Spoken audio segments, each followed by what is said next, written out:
Hi everyone, welcome back and thanks for watching. I'm going to go through today's skill, not so much strength, and Metcon. So a lot like last Thursday, we're going to keep working on that split jerk technique. If you didn't get a chance to watch that video of how to draw out your foot placements for the split jerk, definitely do that before we get started. You're going to do the same, draw out your split jerk stance, and then we're going to go through a similar skill EMOM that we did last week, but we're going to add a new drill. Okay, so you drew out your footing, and then just so we could get used to standing in that split jerk stance, you're going to step into it. Okay, make sure you're feeling strong, comfortable, that front foot shin is vertical to the ground. You want that strong, the leg to be strong, planted.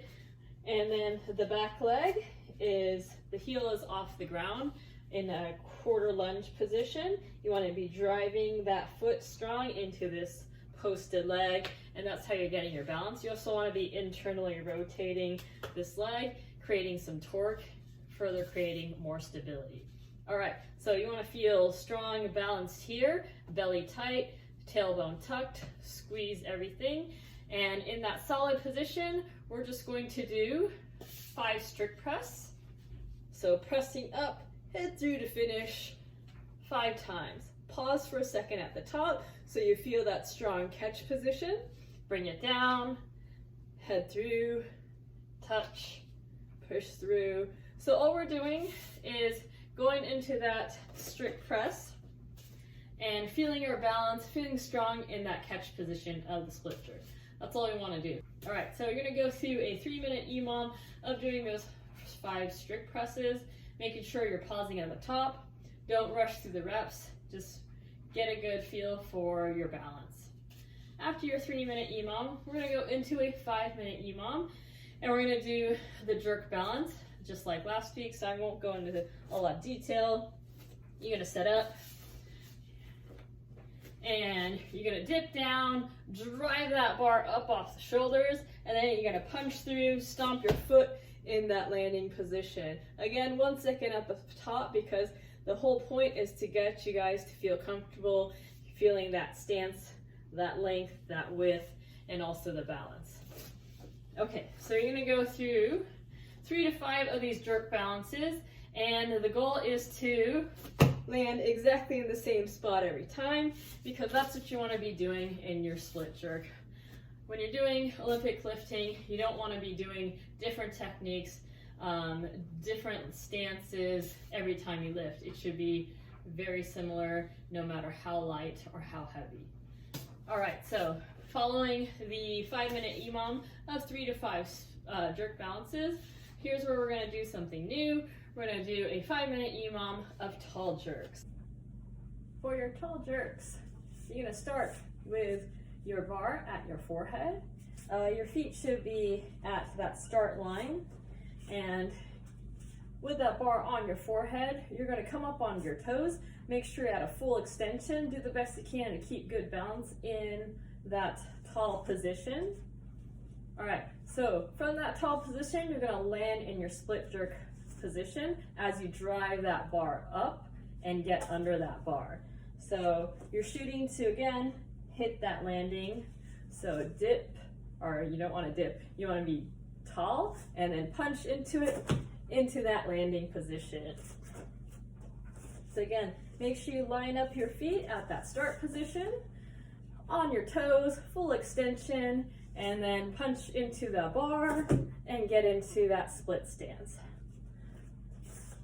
Some things you want to be thinking about is that you're not going up and then down, back up. You're not trying to drive that bar up. So this is already the full driving position of your hips. So you're in that full locked out position, driving. If you were to do a jerk, you come up, you exploded, that bar is right at the forehead, and that's when you start to push yourself under. So you're already in that full extension. So make sure that you're squeezing everything, you're tall, and then what you want to be doing is not only pushing into the arms, but pushing yourself under. Make sure every time that you're pausing for at least a second at the top, and then try to look at your landing, see if you hit it exactly in the right spot or if you need to make adjustments. And the next rep, you want to try to make that adjustment and make those corrections. All right, so don't rush these reps. Again, this part is not a workout, so you're not trying to rush through and break a sweat and get your heart rate up, okay?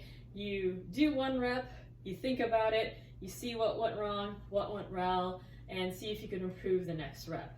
So in a full minute, you're only doing 3 to 5 reps. I want you to take some time. I want you to try to keep improving throughout these reps, throughout these sets. So for your Metcon today, you have a 9-minute AMRAP. So we're all gonna go for 9 minutes, getting as many reps and rounds as we can. And we're gonna go through 10 push press. If you're lucky enough to have 2 dumbbells, you're gonna start with those dumbbells at the shoulder, feet under the hips. You're going to rotate those knees out, sink in to your dip position, and use that power and tension from your hips that you generated by dipping down to drive those weights over the shoulders into a full extension.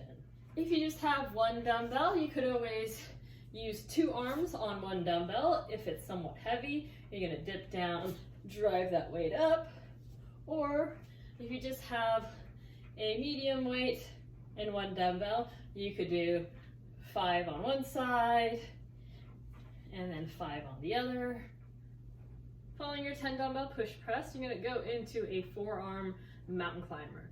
So forearm mountain climber, you're gonna be in that forearm plank position on your forearms, palms facing down. You wanna try to keep your hips low and drive your knees up towards your chest.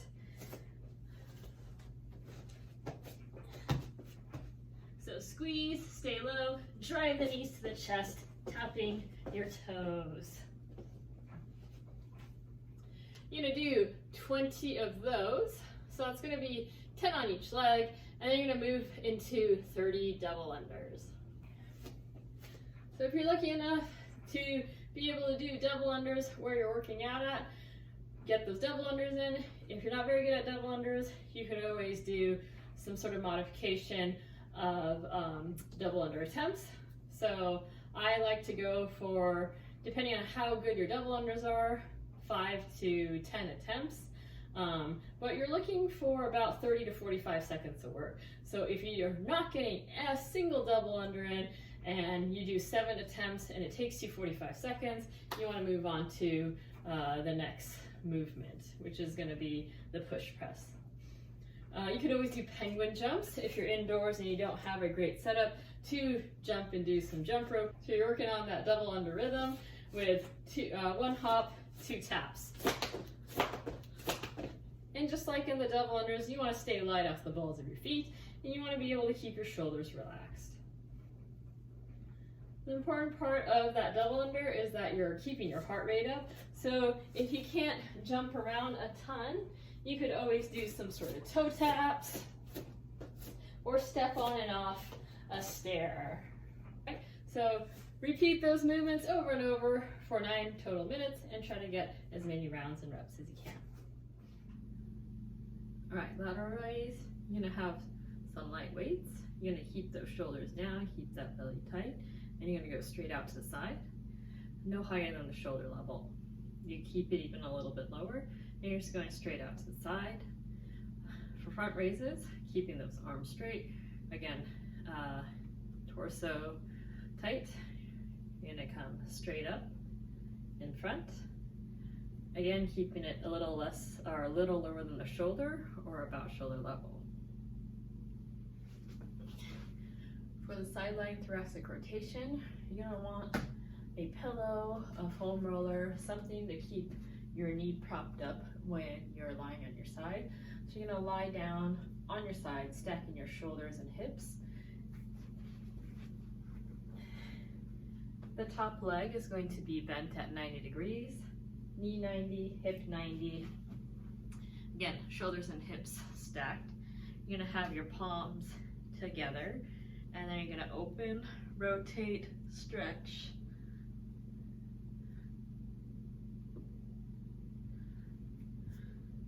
Make sure you keep that knee and hip in place. When you rotate, you don't wanna move that knee and rotate your whole body. You want to keep that knee stacked exactly in place as you get that rotation coming from the upper half of your body.